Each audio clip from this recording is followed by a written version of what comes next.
எம்எல்ஏவும் எல்லாருமே நல்லவங்களா இருக்க மாட்டாங்க இல்லை, அந்த மாதிரி உங்களுக்கு ஒரு செயல்படாத ஒரு எம்எல்ஏ உங்கள் ஊரில் இருக்காங்க இல்லை, அது வந்து கவர்மெண்ட் பார்ப்பாங்க. ஊர் தலைவர் சரியில்லை. காலனியும் ஒன்று சேரணும்னு ஆசைப்படுறீங்களா இல்லையா? ஒன்றா இருக்கணுமா? ஒன்றா தான் இருக்கணும், எல்லாம் ஒன்றா இருக்கிறது தான் சந்தோஷம். சந்தோஷம்.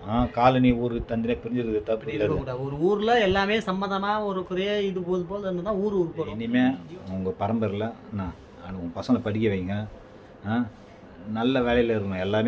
எல்லாருக்கும் எல்லாமே கிடைக்கணும். என்ன எல்லாம் 10வது தான் படிச்சிருங்க, எல்லாம் பெரிய பெரிய ஆளாக ஆக வேண்டியங்க. அந்த அளவு தான் படிக்க தோணுச்சு. அதுக்கப்புறம் இந்த தொழிலுக்கு வந்தாச்சு பரம்பரை.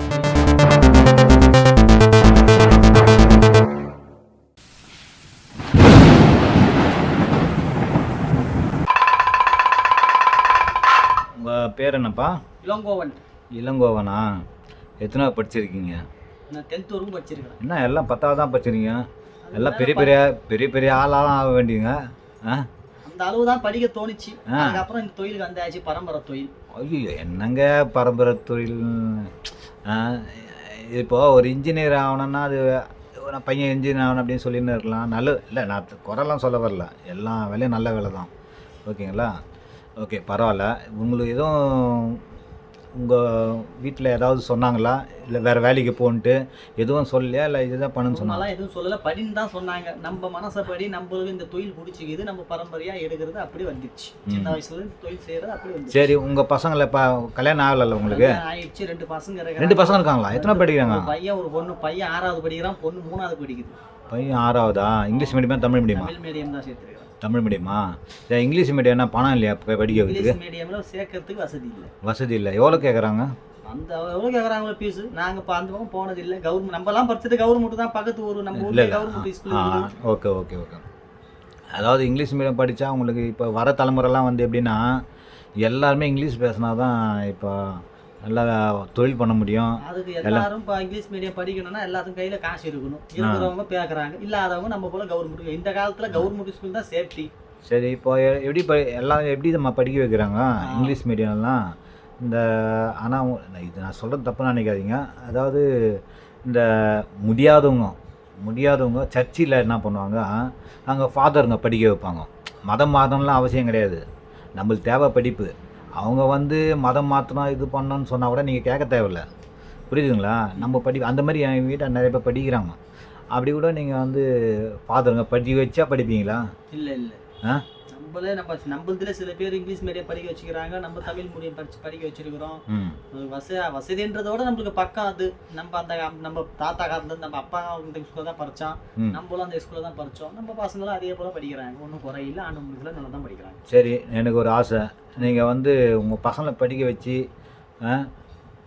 இப்போ ஒரு இன்ஜினியராவோ ஏதாவது ஒரு நல்ல வேலைக்கு அனுப்புவீங்களா? கண்டிப்பா அனுப்புவோம். அதுக்கு தான் படிக்க வைக்கிறது. நம்மளாச்சு நம்ம தொழில் பக்கம் வந்துட்டோம். ஒரு கவர்மெண்ட் உத்தியோகத்துல இருந்தா நம்மளுக்கு பேர் இல்லை, அதனால படிக்க வச்சுக்கிறோம். எனக்கு இதை பாருங்க, நம்ம வீடியோ எடுக்குது எப்படின்னா நிறைய பேர் வந்து சும்மா டைம் பாஸ் எடுக்கிறாங்க வீடியோ. எனக்கு அப்படி கிடையாது. ஏன்னா எனக்கு எப்படின்னா எங்கள் பசங்க வந்து ஒரு நல்ல வேலைக்கு போகிறாங்க, அந்த மாதிரி தான் எல்லாரும் இருக்கணும்னு ஆசைப்படுவோம். கண்டிப்பாக அந்த மாதிரி உங்கள் பசங்களை கண்டிப்பாக வந்து ஒரு நல்ல வேலைக்கு அனுப்புவீங்களா? நல்ல வேலைக்கு அனுப்பணும், நல்ல முறையில் படிக்க வைக்கணுன்றதுனால தான் அவங்க கோசரம் தான் இப்போ படிக்க வைக்கிறோம். அதுக்கோசரம் தான் படித்து நல்ல லெவல் ஆகணும் தான் நம்மளுடைய எண்ணம். நம்மளோட இது முடிஞ்சு போச்சு. 2வது வந்து இது வந்து பார்க்கணும்னா பசங்களுக்கு படிக்க வச்சு அவங்க ஒரு ஆளாக்கி விடணுன்ற ஒரு எண்ணத்தில் தான் நம்மளே கஷ்டப்படுறோம். நம்மளாச்சும் விட்டுட்டோம் படிப்பு, நம்ம பசங்களும் விடக்கூடாது. கண்டிப்பாா. இப்போல்லாம் எப்படி தெரியுங்களா, சம்பளம்லாம் எவ்வளோ தெரியுங்களா? இப்போல்லாம் ஒரு காலத்தில் வந்து 10,000 ரூபாய் 5,000 ரூபாய் தான். இப்போல்லாம் 1 லட்ச ரூபா, லட்சக்கணக்கில் போகுது. 50,000 லட்சக்கணக்கில் போகுது. ஒரு டிகிரி வாங்கிட்டா போதும். நீங்கள் வந்து உட்காந்து சாப்பிட்லாம். நீங்கள் உங்கள் பசங்களை வந்து உண்மையாக சொல்கிறேன், +2 இல்லை காலேஜ் வரைக்கும் கண்டிப்பாக படிக்க வச்சுருங்க.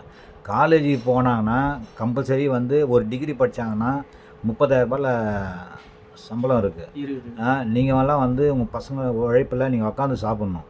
அப்படி சாப்பிட்ணுன்னா உங்கள் பசங்களை படிக்க வச்சா தான் அது முடியும்.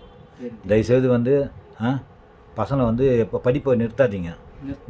நீங்கள் நான் நல்ல நிலைமை வந்துருக்கலாம். ஏன்னா இப்போ தான் வந்து ஜெனரேஷன் வந்து எல்லாமே மாறுது. எனக்கு ஒரு ஆசை, பசங்களை படிக்க வைங்க. எல்லாரும் போல் ஏசியில் உக்காந்து நல்லா டை கட்டின்னு நல்லா வேலைக்கு போகணும்.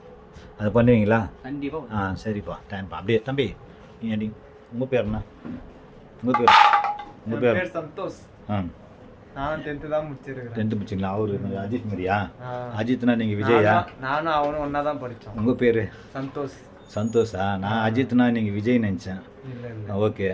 10th படிச்சிருக்கீங்க? 10th தான் படித்து பாஸ் ஆகி வீட்டில் அதே ஊர் தானா? கம்பெனி வேலைக்கெல்லாம் போனேன். செட் ஆகல, 3 வருஷம் கான்ட்ராக்ட். அதுக்கப்புறம் வேலை இல்லைன்னு சொல்லிட்டாங்க. அதனால வீட்டுக்கு வந்துட்டு வேலை செஞ்சுட்டு இந்த வேலைக்கு வந்துட்டீங்களா? அப்பா தொழிலே எடுத்தாச்சு. எந்த ஒரு வேலையுமே வந்து 6 மாதம் செய்யணும்னு சொல்லுவாங்க. நல்லா புரிஞ்சுங்க. ஒரு குப்பை வாரினா கூட அந்த 6 மாதம் வாரணுமா. அந்த 6 மாதம் வாரினா தான் அவங்க வந்து கவர்மெண்ட் வேலை அந்தமாரி ஆகி கவர்மெண்ட் கார்பரேஷன்லேயே வேலைக்கு போயிருக்காங்க. எந்த ஒரு வேலையுமே நிறைய பேர் எப்படி இப்படி வந்துடுறாங்கன்னா, இந்த போயிட்டு கொஞ்ச நேரத்தில் வந்துடக்கூடாது. நீங்கள் அதே வேலை செஞ்சுருந்தீங்கன்னு வச்சிங்களேன், ஒரு நிமிஷம், அதே வேலை செஞ்சுருந்தீங்கன்னா கண்டிப்பாக நீங்கள் ஒரு இப்போ 20,000 சம்பளம் வாங்கிடலாம். இப்போ உங்களுக்கு 20,000 வருதா வருமானம் மாதம்? சொல்ல முடியாது. 3 வருஷம் வேலை செஞ்சு நான் போகாத கம்பெனி கிடையாது, நான் போகாத வேலை செய்ய கிடையாது, போகாத வேலையும் கிடையாது. எல்லா வேலையும் போயாச்சு. எல்லா வேலையும் போய்க்கிறீங்க. ஆனால் திருப்பி உங்களுக்கு பர்மனெண்ட் தான் இழுத்துன்னு வருது. அதான் ஏன்னா வந்து எங்க கிடைச்சாலும் போற மாதிரி தான் இருக்கிறேன். ஏன்னா இதுல வந்து உங்களுக்கு யார்கிட்டையும் பதில் சொல்ல தேவையில்ல, யார்கிட்ட கை கட்டி நிக்க தேவையில்ல. கரெக்டா? நீங்களே முதலாளி, நீங்களே தொழிலாளி. நினைச்சா நம்ம போகலாம். அதனால இந்த வேலை பிடிச்சிருக்கு அதானே. ஆனால் அப்படி கிடையாது. பிடிச்சிருந்தாலும் வருமானம் கம்மி. சரி, இனிமே உங்க பரம்பரையில் உங்க பசங்களை படிக்க வைங்க. நல்ல வேலையில் இருக்கணும். எல்லாருக்கும் எல்லாமே கிடைக்கணும். ஓகேங்களா? லாஸ்ட் எல்லாம் டிகிரி எல்லாம் படிக்கிறாங்க இப்போ. ரொம்ப சந்தோஷம். Okay okay. அவங்களாம் நல்ல வேலைக்கு போவாங்க. ஓகேங்களா? நீங்களாம் நான் இப்போ கூட முயற்சி பண்ணலாம். வேணாம், ஏன்னா 10th தான் படிச்சிருக்கீங்க. உங்கள் பசங்களையும் அவங்க அக்கா தங்கச்சிங்களாம் நல்லா படிக்க வைங்க. படிக்க வச்சா கண்டிப்பாக பெரிய ஆள் ஆகலாம். ஓகேங்களா? நம்ம ஸ்டாலின் உங்களுக்கு ஆட்சி பிடிச்சிருக்கா? நிறைய குறை இருந்தால் சொல்லுங்கள். ஆட்சி என்பது அவர் நல்லவா இருந்தாலும் நம்ம ஊர்ல இருக்கிறவங்க சில கெட்டவங்களா இருக்கிறாங்க. அவங்களால இந்த ஊர் கொஞ்சம் கெட்டுதான் போய் தான் நிக்குது. வீட்டுக்கு ஒரு கொய்யா போட்டு தர சொன்னாலும் போட்டு தர மாட்டாங்க. உண்மையை சொல்லுங்க, தப்பில்ல சொல்லுங்க. ஆமா, கொய்யா போட்டு தர சொன்னாலும் போட மாட்டாங்க. எம்எல்ஏ கூட சரி, கவுன்சிலர் கூட சரி பார்க்க மாட்டாங்க. விழுப்புரம் மாவட்டம். விழுப்புரம் எம்எல்ஏ யாரு? திண்டிவனம் தொகுதி. திண்டிவனம் பேர் என்ன? பேர் அர்ஜுனன். அர்ஜுனன். அவர் எம்எல்ஏ. ஆலத்தூர் தலைவர் சரவணன். Okay okay. சொல்லுங்க, அவங்க குறைய சொல்லுங்க. கவர்மெண்ட் தான் டேக் பண்றோம் அந்த வீடியோ. அதெல்லாம் நம்ம ஒரு வீட்டுக்கு கொய்யா போட்டு தர சொன்னாலும் ஒரு 6 மாசமா கஞ்சி நீர் போகாத இடம் கிடையாது. எம்எல்ஏ கிட்ட கவுன்சிலர் எல்லாம் கிட்ட போயாச்சு, ஒரு கொய்யா போட்டு கூட தர மாட்டாங்க. பக்கமே தெங்கி கூட பார்க்க மாட்டேங்கிறாங்க. ஊர்ல என்னவாது பண்றாங்க, காலனிக்கு என்னவாது பண்றாங்க. நம்மளுக்கு எதுவும் பண்ண மாட்டேங்க. ஊரா காலனியா? நம்ம காலனி ஊர்ல தான் இருக்கிறோம். நம்ம வேற, அவங்க வேற. அவங்க வேற. எல்லாம் எஸ்டி இந்து கணிக்கர் எஸ்டில வருமா? அது எப்படின்னு தெரியல. இப்போ எம்பிசி எஸ்டி அது போல நம்ம எஸ்டில வரீங்க. நம்ம அதாவது இந்த காலனில வருமா ஊர்ல வருமா? நம்ம காலனில தான் வரும். நாய்க்கர். அது எப்படி நாய்க்கர்ன்றது ஊர்ல தான் வரும்? இல்லப்பா, நாய்க்கர்ன்றது ஊருன்னு தானே சொல்லுவாங்க. நாய்க்கர் இல்ல இல்ல இல்லுவார் சொல்லுவாங்கல்ல, அவங்களுக்கு எஸ்டி கொடுத்திருக்காங்க. அவங்களுக்கு கொடுத்திருக்காங்கல்ல, அதே போல எங்களுக்கு எஸ்டின்னு கொடுத்திருக்காங்க. எஸ்டி கொடுத்தா ஜாதி பட்டம். அப்படிங்களா? எனக்கு தெரிஞ்சு நாய்க்கன்றவங்க ஊர் சைடு தான் இருப்பாங்க. இல்ல இல்ல. அப்படிங்களா? எங்களுக்கு வந்து அவங்களுக்கு இப்போ என்னடா இது கூட இதுன்னு சொல்லுவாங்க, எஸ்டின்னு தான் சொல்லுவாங்க. மலையாள மக்கள் எஸ்டி. ஊரும் காலனியும் ஒன்று சேரணும்னு ஆசைப்படுறீங்களா இல்லையா? ஒன்றா இருக்கணுமா? ஒன்றா தான் இருக்கணும். எல்லாம் ஒன்றா இருக்கிறது தான் சந்தோஷம். காலனி ஊர் தந்திரம் பிரிஞ்சிருக்கு தப்பு இல்லை. ஒரு ஊர்ல எல்லாமே சம்மதமா ஒரு குறைய இது போல் இருந்தா ஊர் உருப்படும். நீ ஒரு பக்கம் அவன் ஒரு பக்கம் இருந்தா பிரச்சனை. அதனால எல்லாரும் ஒரே மனசங்க தான். ஜாதி மதம் என்றது வேற. எல்லா மனசுலயும் ஒரே வண்ணம் தான் இருக்கணும். அந்த முன்னியத்துல நம்மளுக்கு தேவையான கவர்மெண்ட் மூலியத்துல எல்லாமே வருது. ஆனா அந்தந்த பொருள் நம்ம ஊருக்கு வருது, அவங்கவுங்க எடுத்துக்கிறாங்க. நம்மளுக்கு வரதெல்லாம் எடுத்துக்கிறாங்க, நம்மளுக்கு வர மாட்டேங்குது. அதனால அந்த முன்னியத்துல வரும். இந்த ஆட்சியிலனா அடுத்த ஆட்சியில வரும். அத்தாட்சின்றது வேற யாருன்னா வரணும்னு விருப்பப்படுறீங்களா? சொல்லுங்க, பரவாயில்ல. விருப்பப்பட்ட ஆட்கள் வர வேண்டியது இருந்தாலும் ஆண்டவ முன்னியத்துல யாரு வந்தாலும் நல்லது பண்றவங்க வந்தா போதும். இப்ப நடக்கிறா போல எப்பவுமே நடந்தா போல போதும். அதுதான் இப்ப நடக்குது. அதே மாதிரி யாரு வந்தாலும் இதே போலதான் நடக்கும். அதேவே நடக்கணும். யார் வந்தாலும் நல்லது நடந்தா போதும். தம்பி குறை கரெக்டா சொன்னாரு. என்ன குறையும் சொல்லணும், தப்பு இல்ல. சொன்னாதான் நம்ம வந்து தெரியும். இடம் போக்குவரத்து கூட நம்மளுக்கு வந்ததுன்னு ஆதார் கார்டு, ரேஷன் கார்டு எல்லாம் வாங்கிட்டு போனாங்க. அது வாங்கி போய் வந்ததுன்னு சொல்லி கூட அப்புறம் வரலன்னு சொல்லிட்டாங்க. அப்படி சொல்லிட்டாங்களா? சொல்லிட்டாங்க. இடம் போக்குவரத்து வீடு எல்லாம் வந்ததுன்னு சொன்னாங்க. அது வந்து எங்க கைக்கு வந்து அப்படியே புனிக்கின மாதிரி ஆகி போச்சு. அதுதான் என்னன்னா எல்லா எம்எல்ஏவும் எல்லாருமே நல்லவங்களா இருக்க மாட்டாங்க இல்ல. அந்த மாதிரி உங்களுக்கு ஒரு செயல்படாத ஒரு எம்எல்ஏ உங்க ஊர்ல இருக்காங்க இல்ல. அது வந்து கவர்மெண்ட் பார்ப்பாங்க தான். நம்ம ஊர் தலைவர் சரியில்லை. ஓகே, தலைவர் சரியில்லை. அவர் பேரை பதிவு செய்யுங்க, சொல்லுங்க. தப்பு இல்லை, அவர் பேரை பதிவு செய்யுங்க. வேணாவா?